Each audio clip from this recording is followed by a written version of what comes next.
Ìpínlẹ̀ Ògùn jẹ́ ìpínlẹ̀ kan èyí tí a ṣe ìdásílẹ̀ rẹ̀ nínú ọdún 1976 pẹ̀lú bí àwọn alákòóso àti ìjọba kọ̀ọ̀kan tó ti kọjá sẹ́yìn ṣe máa ń ṣe ìpèsè ohun tó ń jẹ ará ìlú níyà fún gbogbo àwọn èèyàn ìpínlẹ̀ yìí káàkiri gbogbo ìjọba ìbílẹ̀ ogún tó wà ní ìpínlẹ̀ Ògùn àti ní olú ìlú ìpínlẹ̀ yìí Lábẹ́òkúta. Ìpadàbọ̀ òṣèlú àwa ara wa lórílẹ̀‐èdè Nàìjíríà nínú ọdún 1999 tún ṣe ìdásílẹ̀ ẹkùn ìdìbò ìjọba àpapọ̀ mẹ́ta nípínlẹ̀ kọ̀ọ̀kan. Báyìí ló ṣe wáyé ní ìpínlẹ̀ Ògùn náà láìsí ìpalára kankan fún iṣẹ́ ìṣèjọba àwọn ìjọba ìbílẹ̀ kọ̀ọ̀kan tó ti wà nílẹ̀ tẹ́lẹ̀ rí. Bákan náà ni ó tún fojú hàn wípé igbalé ní 36 wọ́ọ̀dù ló wà káàkiri gbogbo agbègbè ìpínlẹ̀ yìí láti wá mú ìlọsíwájú àti ìdàgbàsókè bá àwọn èèyàn tó ń gbé ní ìletò àti ìgbèríko lábẹ́ ìjọba ìbílẹ̀ kọ̀ọ̀kan nípínlẹ̀ yìí jẹ́ ọ̀kan nínú àfojúsùn pàtàkì ìjọba gómìnà Ìbíkúnlé Amósùn. Láti wá mú àfojúsùn yìí dòun nípínlẹ̀ Ògùn ló mú kí ìjọba ṣe àgbékalẹ̀ iléeṣẹ́ tó rí sí ètò àwọn ìjọba ìbílẹ̀ àti àwọn lọ́balọ́ba nípínlẹ̀ yìí.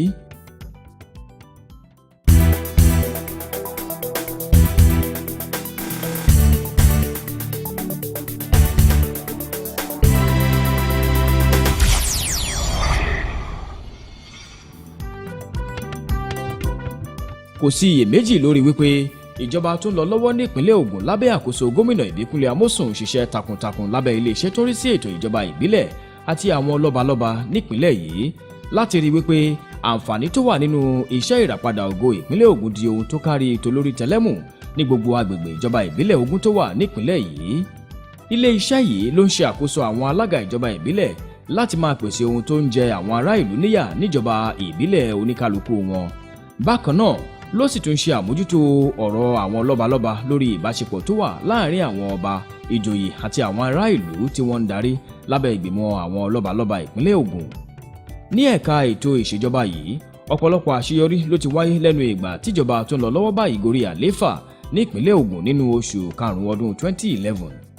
Bákan náà ni àwọn àṣeyọrí tó jọjú ní ẹ̀ka ìdàgbàsókè kọ̀ọ̀kan lábẹ́ iṣẹ́ ìràpadà ògo ìpínlẹ̀ yìí tún wáyé káàkiri ní gbogbo àwọn ìjọba ìbílẹ̀ tó wà ní ìpínlẹ̀ Ògùn nínú ọdún 2013 tó kọjá. Alákòóso iléeṣẹ́ tó rí sí ètò ìjọba ìbílẹ̀ àti àwọn lọ́balọ́ba nípínlẹ̀ Ògùn, Ọ̀gbẹ́ni Múyìwá Ọládìpọ̀ sọ̀rọ̀ síwájú sí i lórí àwọn àṣeyọrí ìjọba gómìnà Ìbíkúnlé Amósùn lẹ́ka ètò ìdàgbàsókè yìí pàápàá jùlọ nínú ọdún 2013 tó kọjá yìí. Ní ti ìjọba ìbílẹ̀, nínú pé kòsíkòsí pé owó tó ń wọlé láti Àbújá tó ń kéré sí, nínú ẹ̀ náà ni a ti fi ṣe nínú kòkó làálàá wa àmọ́páǹdọ̀rọ̀ wa ń dàgbà. Nínú owó kéékèèké tó kéré yẹn àti fi inú ẹ̀ àfi ń kọ́ àwọn àfi ń ṣe àwọn nǹkan ìgbàlódé fún àwọn aráàlú. Àdẹ̀tí ó ní pé lọ́tùn lósì náà owó tí àwọn náà lè pa láàrin ìjọba ìbílẹ̀ náà àtúnfi ń gbé ìtẹ́yẹ àgbà láti Àbújá àfi ń gbé wọn lárugẹ. A ó rántí wípé nínú oṣù kẹsàn-án ọdún 2012 ni gómìnà Ìbíkúnlé Amósùn búra fún àwọn alága ìjọba ìbílẹ̀ lẹ́yìn tí wọ́n dìbò wọlé tán. Láti àsìkò yìí lọ ni àwọn iṣẹ́ ìdàgbàsókè lọ́lọ́kan òjọ̀kan ti bẹ̀rẹ̀ sí ní lọ káàkiri ní gbogbo àwọn ìjọba ìbílẹ̀ wọ̀nyí láti mú iṣẹ́ ìràpadà ògo ìpínlẹ̀ Ògùn dé àwọn ìgbèríko wa nípínlẹ̀ yìí. Síwájú sí i láti rí wípé ìjọba ń ṣe ẹ̀tọ́ tó yẹ fáwọn tó ń gbé ní ìletò àti abúlé kọ̀ọ̀kan ní gbogbo agbègbè ìpínlẹ̀ yìí, èyí ló mú kí ìjọba máa sa apá wọn láti máa ṣe ìkúnlọ́wọ́ tó jọjú fáwọn alákòóso ìjọba ìbílẹ̀ kọ̀ọ̀kan. Ìjọba ń ṣe ìgbésẹ̀ yìí látàrí owó tó kéré jọjọ èyí tó ń wá láti àpò ìjọba àpapọ̀. Ìjọba ìbílẹ̀ wọ́n ní alága, wọ́n ní àwọn kánsílọ̀ náà. Àwọn méjèèjì yìí ni wọ́n mọ ibi tí bàtà ti ń ta wọ́n lẹ́sẹ̀. Àwọn ni wọ́n mọ nǹkan tí àwọn aráàlú wọn fẹ́. Tí wọ́n bá ti mọ̀, wọ́n á wá bá wa ń bí àjọ jókòó ní tùbínùbí àjọ wò. Ṣé àmọ́ kókò sówó púpọ̀, báwo la ṣe lè ṣe kí nǹkan táwọn aráàlú fẹ́ ká ṣe fún wọn.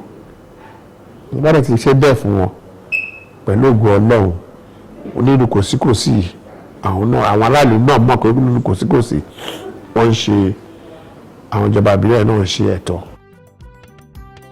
Yàtọ̀ sí gbogbo akitiyan rẹ̀ lórí gbogbo ẹ̀ka ìdàgbàsókè kọ̀ọ̀kan gẹ́gẹ́ bí ìpèsè ohun amúlùdùn, ètò ẹ̀kọ́, ètò ìlera, ìdàgbàsókè àwọn obìnrin, ìpèsè iṣẹ́, ètò ọ̀gbìn, ìdàgbàsókè àwọn ilé-iṣẹ́ ńláńlá àti ìdàgbàsókè àwọn ìgbèríko wa.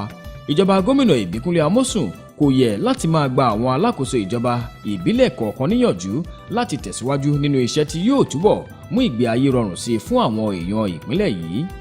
Èyí ló fà á tó fi jẹ́ pé nínú ọdún 2013 tó kọjá yìí, pàápàá jùlọ lásìkò tí àwọn alága ìjọba ìbílẹ̀ kọ̀ọ̀kan ṣe ayẹyẹ ọdún kan lórí àlééfà, ìjọba ṣíṣọ lójú ọ̀pọ̀lọpọ̀ àwọn iṣẹ́ àkànṣe tí oníkálukú wọn gbé ṣe ní agbègbè wọn fún àǹfààní àwọn ará ìlú. Bákan náà ni ilé-iṣẹ́ tó rí sí ètò àwọn ìjọba ìbílẹ̀ nípínlẹ̀ Ògùn náà tún ṣe àbẹ̀wò síjọba ìbílẹ̀ kọ̀ọ̀kan láti ṣàbẹ̀wò sí ibi àwọn iṣẹ́ àkànṣe tí wọ́n gbé ṣe fún ìrọ̀rùn àwọn èèyàn agbègbè oníkálukú wọn. Bákan náà ni gómìnà Ìbíkúnlé Amósùn fúnra rẹ̀ náà tún lọ káàkiri láti lọ ṣíṣọ lójú ọ̀pọ̀lọpọ̀ àwọn iṣẹ́ àkànṣe wọ̀nyí. Àwọn iṣẹ́ àkànṣe náà bẹ̀rẹ̀ látòrí yàrá ìkàwé láwọn ilé ẹ̀kọ́, ilé ìwòsàn, afárá mọ́tò, iṣẹ́ àkànṣe ojú pópónà, ilé ìtajà, ilé ìgbọ̀nsẹ̀, ìpèsè ẹ̀rọ amúnáwá tó fi dórí ìpèsè àwọn ohun ìgbàlódé lóríṣiríṣi. Ọ̀kan lára àwọn ìjọba ìbílẹ̀ tí gómìnà ṣàbẹ̀wò sí ni ìjọba ìbílẹ̀ Odò Ògbólú. Alága ìjọba ìbílẹ̀ yìí, Ọ̀gbẹ́ni Wálé Ṣítù kọ́ àwọn yàrá ìkàwé pẹ̀lú ìpèsè èròjà gẹ́gẹ́ bí àga àti tábìlì láti túbọ̀ mú ẹ̀kọ́ rọrùn sí fún àwọn ọmọ ilé ẹ̀kọ́ ìjọba tó wà lágbègbè yìí. Gómìnà tún ṣíṣọ lójú ilé ìtọ́jú àwọn ọmọ aláìníyàá ti ìjọba ìbílẹ̀ yìí, òun pẹ̀lú afárá mọ́tò àti àwọn ohun mèremère mìíràn tí alága ìjọba ìbílẹ̀ yìí gbé ṣe. Lọ́jọ́ yìí kan náà, gómìnà tún ṣe ìfilọ́lẹ̀ kíkọ́ yàrá ìkàwé kan èyí tí ọ̀kan lára àwọn ọmọ bíbí ìjọba ìbílẹ̀ yìí, Alhaji Aro Adenusi ń kọ́ fún àǹfààní àwọn ọmọ akẹ́kọ̀ọ́ lágbègbè yìí. Gẹ́gẹ́ bí ó ṣe wí, èyí jẹ́ ìgbésẹ̀ kan láti fi dúpẹ́ lọ́wọ́ Ọlọ́run ọba nínú ọlá tó fi jíǹkí rẹ̀.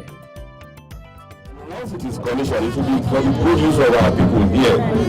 Somebody has done this for his people. It is commendable. I congratulate you. I commend your efforts. It is things like this that will develop us. Government alone cannot do it. We need the assistance. Lẹ́yìn náà ni gómìnà wa lọ bá àwọn àgbààgbà àti àwọn èèyàn ìjọba ìbílẹ̀ Odò Ògbólú lọ́kùnrin àti lóbìnrin níbi tí wọ́n ti ń retí láti gbàlejò rẹ̀. Nígbà tó ń bá àwọn èèyàn rẹ̀ sọ̀rọ̀, gómìnà Ìbíkúnlé Amósùn ṣe ládéhùn wípé ìjọba òun kò ní káàárẹ̀ lórí akitiyan láti mú ìlérí rẹ̀ ṣẹ lórí ìpèsè ohun amúlùdùn láwọn ìletò àti ìgbèríko nípìnlẹ̀ yìí. Nínú bọ́jẹ̀tì tá à ń ṣe é sìn àti rí wípé a ti ṣe gbogbo àwọn ọ̀bánirìn àwọn mega cities wa òdínú òfin bẹ̀rẹ̀ iṣẹ́ wa dáadáa sí ọ̀rọ̀ náà ni o, ọ̀rọ̀ omi ni o, ọ̀rọ̀ kágbègbè wa pàápàá ó túbọ̀ mọ́ sí ni o. Nígbà tá à ń gbọ́ mo ti gbóhùn sọ̀rọ̀ tí bá ti rí nǹkan kan mo ti pé ti jẹ́ bóyá pé what are you doing? Tó à ń bá dísì ìfẹ́nu oníjọba láti jọ́ wo mi gbọ́dọ̀ rí nǹkan kan bẹ̀ by 5 o'clock ti bá rí nǹkan kan kò gbọ́dọ̀ ti sáré lọ bá a ṣe ń ṣe lọ́sùn bá a ṣe ń ṣe lọ́sùn nìyẹn.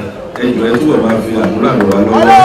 Ṣẹ́rí lẹ́yìn tá à ń ṣe yìí gbogbo ẹ̀yin bàbá wa, ẹ̀yin ìyá wa, ẹ̀yin bàbá wa, ẹ̀yin lẹ́yìn wá sípò. Àfi ká máa ṣe àwọn iṣẹ́ báyìí fún yín kẹ́ ẹ fi mọ̀ wípé ìjọba eléyìí o, ìjọba tó fẹ́ sin aráàlú ni o. Bákan náà ni iṣẹ́ ti parí lórí ọ̀pọ̀lọpọ̀ àwọn iṣẹ́ àkànṣe lábẹ́ ìjọba ìbílẹ̀ Abẹ́òkúta South. Nínú rẹ̀ ni ilé ìwòsàn ìgbàlódé tí wọ́n ṣẹ̀ṣẹ̀ parí iṣẹ́ lórí rẹ̀ láìpẹ́ yìí tó fi dórí ilé ìgbọ̀nsẹ̀ ìgbàlódé. Àwọn iṣẹ́ àkànṣe wọ̀nyí wà nínú iṣẹ́ tí alága ìjọba ìbílẹ̀ yìí, onímọ̀ ẹ̀rọ Lánrè Ẹ̀dún ṣiṣẹ́ lé lórí gẹ́gẹ́ bí ọ̀nà láti pèsè ohun tí àwọn èèyàn agbègbè yìí ń retí lọ́dọ̀ ìjọba. Alákòóso ètò ìjọba ìbílẹ̀ Ọ̀gbẹ́ni Múyìwá Ọládìpọ̀, ẹni tó ṣojú gómìnà Ìbíkúnlé Amósùn, lọ káàkiri láti ibi iṣẹ́ àkànṣe kan lọ sí ibi òmíràn láti lọ ṣíṣọ lójú wọn. Báyìí ni Ọ̀gbẹ́ni Múyìwá Ọládìpọ̀ àti àwọn tó kọ̀wọ́rìn pẹ̀lú rẹ̀ ṣe lọ káàkiri láti lọ ṣàbẹ̀wò sí ibi àwọn iṣẹ́ àkànṣe náà lọ́lọ́kan òjọ̀kan. Lára àwọn ìjọba ìbílẹ̀ mìíràn tí ìjọba gómìnà Ìbíkúnlé Amósùn tún lọ ṣíṣọ lójú àwọn iṣẹ́ àkànṣe níbẹ̀ ni ìjọba ìbílẹ̀ Gúúsù Ìjẹ̀bú, ìjọba ìbílẹ̀ Ògùn Waterside, ìjọba ìbílẹ̀ Adó-Odò Ọ̀tà, ìjọba ìbílẹ̀ Ọbáfẹ́mi Owódé, ìjọba ìbílẹ̀ Abẹ́òkúta South, ìjọba ìbílẹ̀ Ṣàgámù, ìjọba ìbílẹ̀ Ewékòró, ìjọba ìbílẹ̀ Abẹ́òkúta North àti bẹ́ẹ̀ bẹ́ẹ̀ lọ. síwájú sí ètò ìfọbajẹ àti fífún àwọn ọba ọlọ́pàá àṣẹ láwọn agbègbè tí ọba wọn ti wàjà náà tún jẹ́ ọ̀nà kan tí ìjọba gómìnà Ìbíkúnlé Amósùn tún ń ṣiṣẹ́ takuntakun lé lórí nínú ọdún 2013 tó kọjá yìí.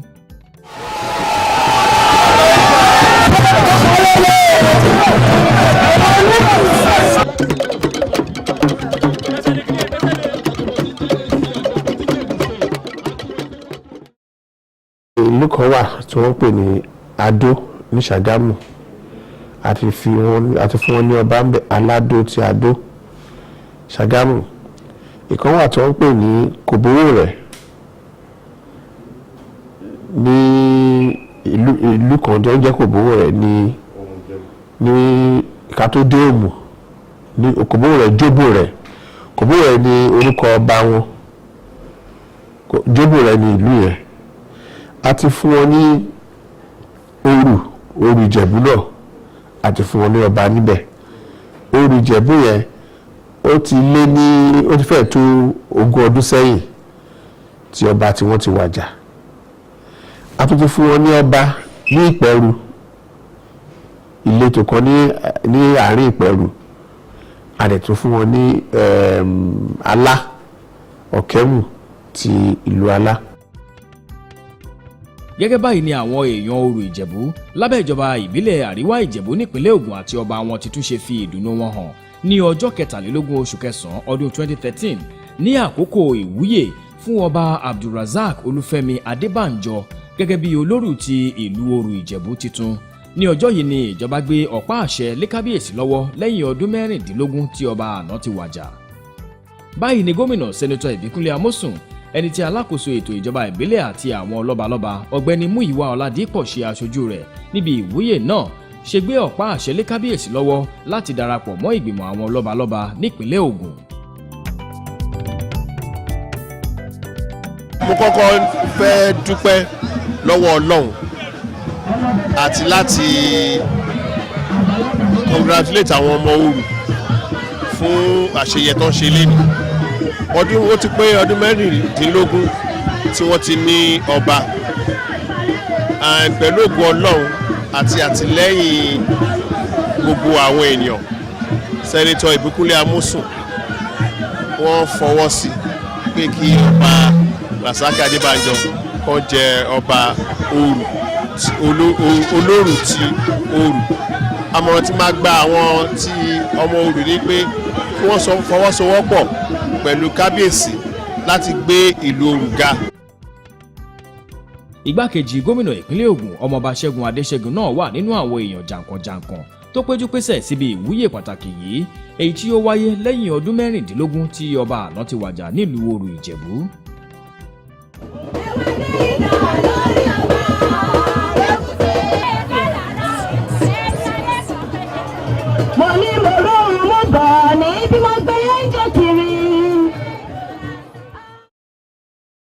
Èkíní mo dúpẹ́ lọ́wọ́ gbogbo ọmọ Òru nítorí pé wọ́n dúró tì mí. Mo sì dúpẹ́ lọ́wọ́ Ọlọ́run wípé Ọlọ́run dúró tì mí. Mo dẹ̀ ń fẹ́ kí Olúwa kó fi ẹ̀mí mímọ́ kó fi tọ́ mi sọ́nà tó tọ́ àti tó yẹ láti lè tọ́ àwọn èèyàn mi sọ́nà.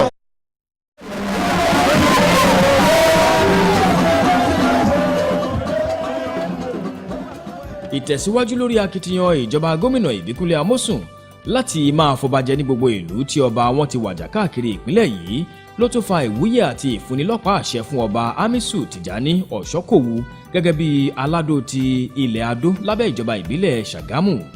ètò ìwúyè náà wáyé ní ọjọ́ 12 oṣù kọkànlá ọdún 2013 níléèwé Methodist College Ìjòkùn lábẹ́ ìjọba ìbílẹ̀ Ṣàgámù lẹ́yìn ọdún 6 tí ọba àná ti wàjà.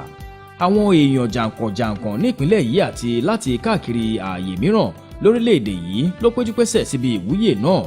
nígbà tó ń gbé ọ̀pá àṣẹ lé kábíyèsí tuntun aládó ti ilẹ̀ Adó lọ́wọ́, alákòóso ètò ìjọba ìbílẹ̀ àti àwọn lọ́balọ́ba sọ̀rọ̀ síwájú sí i lórí pàtàkì irúfẹ́ ìwúyè bẹ́ẹ̀.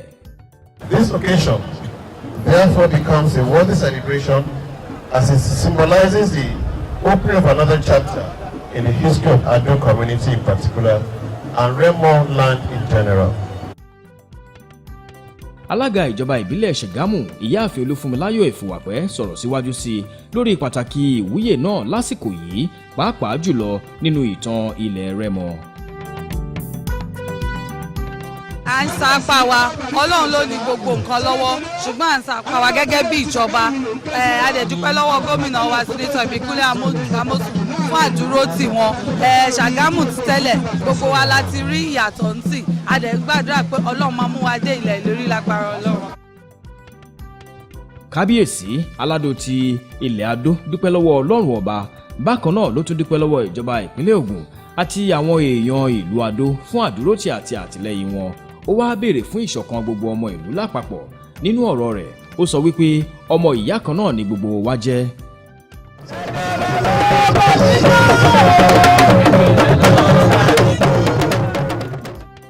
Bó tilẹ̀ jẹ́ wípé àbẹ̀wò láti ìjọba ìbílẹ̀ kan bọ́ sí ìjọba ìbílẹ̀ mìíràn láti máa pèsè ohun tí àwọn ará ìlú ń fẹ́ fún wọn jẹ́ ohun kan tó jẹ ìjọba gómìnà Ìbíkúnlé Amósùn lógún. Èyí kò mú ìjọba ìpínlẹ̀ yìí fàsẹ́yìn rárá nípa ìmáṣe àtúnṣe tó tọ́ àti tó yẹ ní gbogbo agbègbè tí rúkèrúdò bá ń lọ láti mú àlàáfíà jọba láàrin àwọn èèyàn ìpínlẹ̀ yìí. Ọ̀kan lára irúfẹ́ ìgbésẹ̀ bẹ́ẹ̀ ni àbẹ̀wò ìjọba ìpínlẹ̀ yìí lọ sí ìjọba ìbílẹ̀ Adó-Odò Ọ̀tà lórí gbọ́nmisí omi òtó tó wáyé láàrin ìlú náà ní ìbẹ̀rẹ̀ ọdún 2013 tó kọjá yìí. Ìjọba ìpínlẹ̀ Ògùn ṣàbẹ̀wò sí ìjọba ìbílẹ̀ yìí ní kété tí ìró kàn wọ́n láti pẹ̀tù sí oníkálukú wọn lọ́kàn àti láti paná aáwọ̀ tó wà láàrin àwọn èèyàn agbègbè yìí kí àlàáfíà túbọ̀ máa jọba lọ láàrin wọn. Alákòóso ètò ìjọba ìbílẹ̀ àti àwọn lọ́balọ́ba, ọ̀gá àgbà fún àwọn ọlọ́pàá nípínlẹ̀ yìí àti alága ìjọba ìbílẹ̀ Adó-Odò Ọ̀tà ló wà níbẹ̀ lọ́jọ́ náà láti paná aáwọ̀ tó ń lọ láàrin ìlú. Àti ẹni tó dàgbà jù àti ẹni tó kéré jù tó ń bá lọ síbi àgbáre Adó sì máa wà o. Nǹkan tí ẹnì kọ̀ọ̀kan nu yín bá ṣe sílẹ̀ ni wọ́n máa fi rántí ẹ̀ o. Ọlọ́run á ká nǹkan iṣẹ́ rere mọ́ gbogbo wa lọ́wọ́. Lótìtọ́ àti lódodo ọdún 2013 tó kọjá jẹ́ ọdún kan táwọn alákòóso ètò ìṣèjọba ìpínlẹ̀ Ògùn ṣiṣẹ́ takuntakun lábẹ́ ìjọba gómìnà Ìbíkúnlé Amósùn. Ọdún 2014 náà ti bẹ̀rẹ̀ báyìí bákan náà ni ìjọba sì tún ti wà nígbáradì láti túbọ̀ mú ọ̀pọ̀lọpọ̀ àṣeyọrí wáyé lọ́dún yìí ju tàtẹ̀yìnwá lọ pẹ̀lú èròǹgbà láti mú ìpínlẹ̀ Ògùn dé ilẹ̀ ìlérí.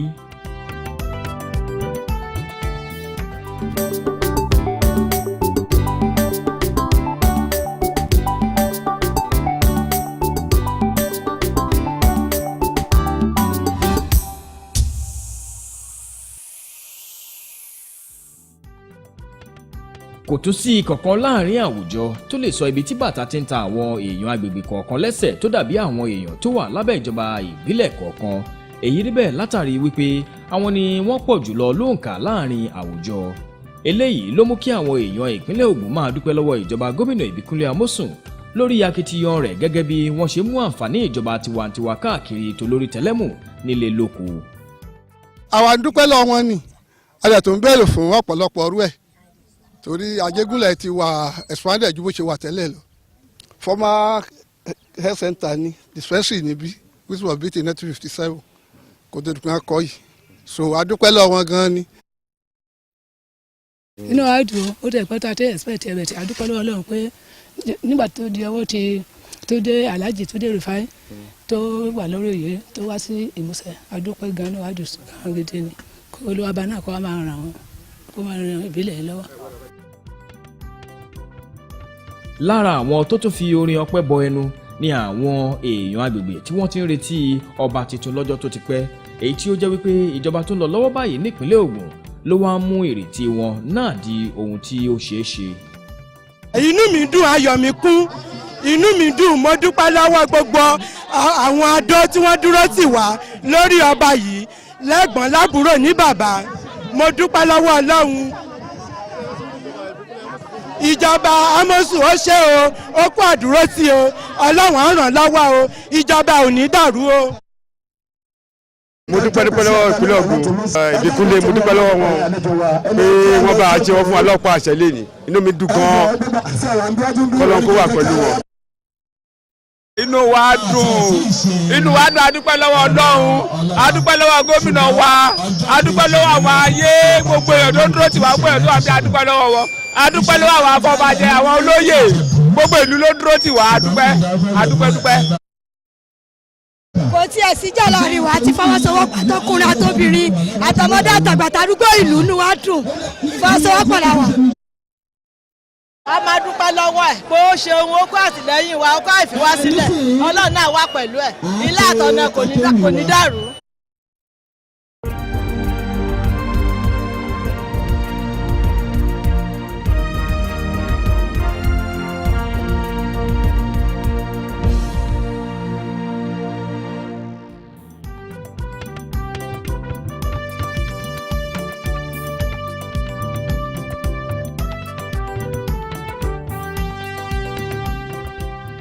gómìnà Ìbíkúnlé Amósùn gbàlejò àwọn ọmọ ikọ̀ tó rí sí ètò ìtẹ̀lé òfin ojú pópónà nípínlẹ̀ Ògùn èyún ní Ogun State Traffic Compliance and Enforcement Corps TRACE ní ọjọ́bọ̀ ọjọ́ kẹsàn-án oṣù kìíní ọdún 2014 ní ọ́fíìsì rẹ̀ lókè Ìmọ̀sán. ọ̀gá àgbà fún ikọ̀ TRACE nípínlẹ̀ Ògùn pẹ̀lú àwọn tó kó sòdí lọ ṣàbẹ̀wò sí gómìnà lọ́jọ́ náà láti fi tó gómìnà létí lórí akitiyan ikọ̀ náà nípa ìṣẹ̀lẹ̀ ìjàmbá mọ́tò tó wáyé lójú pópónà másọ̀sẹ̀ Kọ́bápẹ́ lọ sí Ṣìún nípínlẹ̀ Ògùn láìpẹ́ yìí. àbẹ̀wò náà wáyé lẹ́yìn tí àwọn ọmọ ikọ̀ TRACE mẹ́rin ṣe ìrànlọ́wọ́ láti dóòlà ẹ̀mí arákùnrin kan ní ibi ìṣẹ̀lẹ̀ ìjàmbá mọ́tò náà tí wọ́n sì dá owó bíi mílíọ̀nù 13 tí wọ́n rí níbi ìṣẹ̀lẹ̀ ìjàmbá náà padà fún arákùnrin náà. olùdarí ikọ̀ TRACE nípínlẹ̀ Ògùn ọ̀gbẹ́ni Ayọ̀ Ṣàngúfadéjì ẹni tí ó kó ikọ̀ tó ṣiṣẹ́ níbi ìjàmbá náà àti àwọn lọ́gàálọ́gàá mìíràn sòdí lọ ṣàbẹ̀wò sí gómìnà lọ́fíìsì rẹ̀ sọ̀rọ̀ síwájú sí i lórí bí ìṣẹ̀lẹ̀ náà ṣe wáyé. When the Ijoba actually came to the scene, he made it known to the team that the victim of that accident was traveling with some money, and so they went back to the car and then on proper searching found cash and check delivery over the counter to the tune of 13 million. And so those things were actually checked and counted with his cell phone and some other items that were recovered. So he was traced to, the victim was taken to the hospital and then the relatives were contacted. The wife came and then the junior brother as well. And as soon as he got well, the report was given to me and I asked them to make the normal entry in the ledger that we normally do. And that as soon as the victim is okay, we should be able to talk to him and let us know if he's the one to receive it or the next of kin, but we need to identify who's going to receive it on his behalf. ó wá gbóṣùbà fún ìjọba gómìnà Ìbíkúnlé Amósùn lórí akitiyan rẹ̀ nípa ìmárú àwọn ọmọ ikọ̀ TRACE lágbára láti ṣiṣẹ́ wọn bó ti tó àti bó ti yẹ látìgbà tíjọba yìí ti gorí àlééfà. lẹ́yìn náà ló wá ṣe ìṣàfihàn àwọn ọmọ ikọ̀ náà fún gómìnà. nígbà tó ń fèsì gómìnà Ìbíkúnlé Amósùn gbóṣùbà fún àwọn ọmọ ikọ̀ tó ṣiṣẹ́ níbi ìṣẹ̀lẹ̀ ìjàmbá mọ́tò náà fún iṣẹ́ òdodo àti mímọ iṣẹ́ wọn ní iṣẹ́. I'm happy that in the spirit and in that what we call that good pedigree, that good heritage for which people from Ogun State are noted for, you have truly demonstrated that you are of Ogun standard and that even in the discharge of your duties, you will continue to exhibit that wonderful trait. So I want to commend you, congratulate you for a job well done, and to say things like this will not go unnoticed. I'm sure that we will interface with the commander and we will see what we will do to show appreciation. gómìnà tún sọ̀rọ̀ síwájú sí lórí ohun tí ìjọba ìpínlẹ̀ yìí yóò fi ṣẹ̀san fún òdodo àti inú rere àwọn ọmọ ikọ̀ TRACE mẹ́rẹ̀ẹ̀rin wọ̀nyí. ó sọ wípé àwòkọ́ṣe tòótọ́ ni wọ́n jẹ́ fún gbogbo òṣìṣẹ́ ìjọba. lẹ́yìn náà ni gómìnà wá ṣe àwọn ọmọ ikọ̀ mẹ́rẹ̀ẹ̀rin náà lọ́ṣọ̀ọ́ pẹ̀lú àmì ẹ̀yẹ.